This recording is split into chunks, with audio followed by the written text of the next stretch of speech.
Olá, caras alunas e alunos do IBET Brasil. Eu sou a professora Ana Paula Herrera e hoje eu vim falar para vocês um pouquinho sobre o IOF. Vamos começar logo falando sobre a sigla IOF. Essa sigla tão curtinha, de apenas 3 palavras, na verdade, nos leva a uma insuficiência da denominação, nos leva a um erro de conceito. Isso porque, em realidade, esse tributo não incide apenas e tão somente sobre as operações financeiras. A regra constitucional definidora que é o artigo 153, ou seja, o fundamento de validade do tributo, nos leva a perceber que são algumas operações. Então, vejam, compete à União instituir impostos sobre operações de crédito, câmbio, seguro ou relativas a títulos e valores mobiliários e ao ouro, quando definido em lei como ativo financeiro ou instrumento cambial. É por isso que eu estou dizendo para vocês que apenas a sigla IOF nos leva a uma incompreensão sobre a totalidade desse tributo, que nos carrega em 5 opções, 5 possibilidades de tributação pela Receita Federal. Portanto, vamos a partir de agora chamar esse tributo de IO crédito, IO câmbio, IO seguro, IO títulos e valores mobiliários, IO ouro, ok?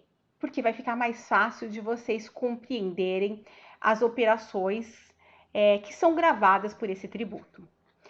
Em razão disso, existem autores que fazem 5 regras matrizes e outros que tratam de 4 regras matrizes, ok?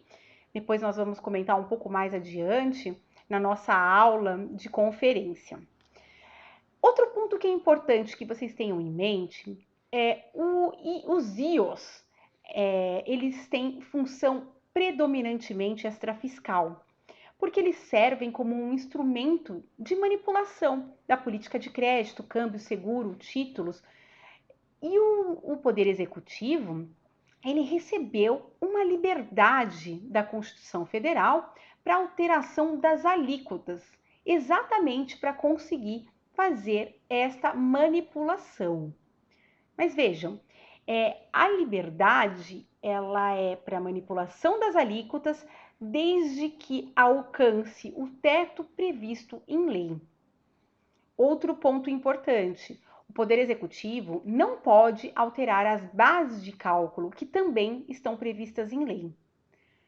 Então, o que vocês têm é dado ao Poder Executivo, ou Presidente da República, fazer a alteração dos IOs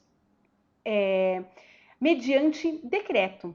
E recentemente, vocês devem ter acompanhado no Diário Oficial, nas notícias, que houve uma alteração importante desse tributo, com um aumento da alíquota de pessoa física, pessoa jurídica, e nós vamos conversar um pouco mais sobre esse aumento, esta questão da manipulação de quanto pode ou não pode o Poder Executivo manipular o tributo de maneira ilegal, em algumas das vezes, ou com vontade apenas e tão somente de fazer uma arrecadação. E eu já chamo a atenção de vocês, esse tributo, ele tem uma arrecadação bastante significativa. Vou trazer também uns históricos, uns contextos que têm a ver com as movimentações econômicas, que é por isso que o tributo existe. E vai ficar mais claro para vocês quando nós avaliarmos um pouco da história, ok?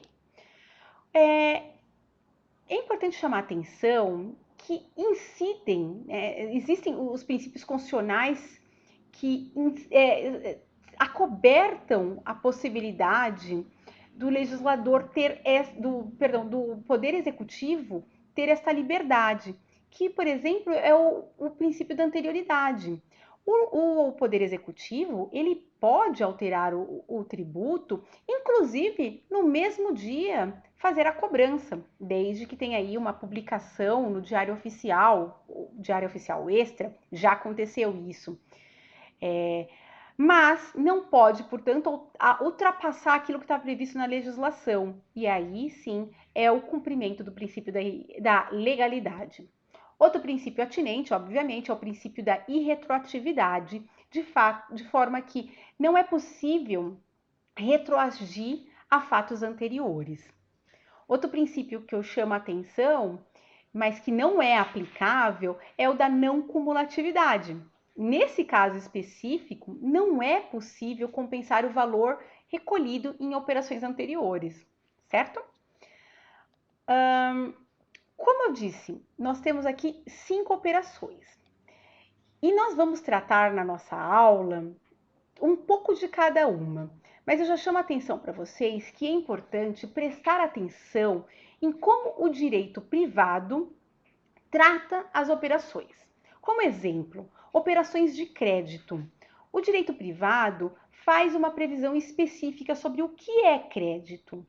Mas a Receita Federal, ela tem um entendimento um pouco diferente e tem uma questão importante que é relacionada à incidência do IOF, ou IOCrédito, melhor dizendo, nas operações de conta corrente entre empresas do mesmo grupo. Então, nós vamos abordar esse fato. Também vamos falar sobre o recente julgamento do STF em relação à incidência do IOCrédito nas factorings. Vejam, o tema ficou muito tempo parado no STF e em 2020 houve uma movimentação do STF e o STF avaliou o assunto e declarou constitucional a incidência desse tributo. Mas algo que eu quero chamar a atenção para vocês é que o ministro Dias Toffoli entendeu que o contrato de factoring é atípico, mas ele chamou atenção para a situação de que as factorings, embora sejam distintas de instituições financeiras e que não integrem o sistema financeiro nacional, esse não seria o motivo para tornar inconstitucional a incidência do tributo. Então, nós vamos avaliar um pouco mais e entender como esse tipo de decisão pode trazer impactos em operações que são tidas atualmente pelas empresas. Então, eu convido os senhores a comparecer na nossa próxima aula e vamos fazer um bate-papo bastante interessante sobre os IOs, ok? Muito obrigada e até a próxima!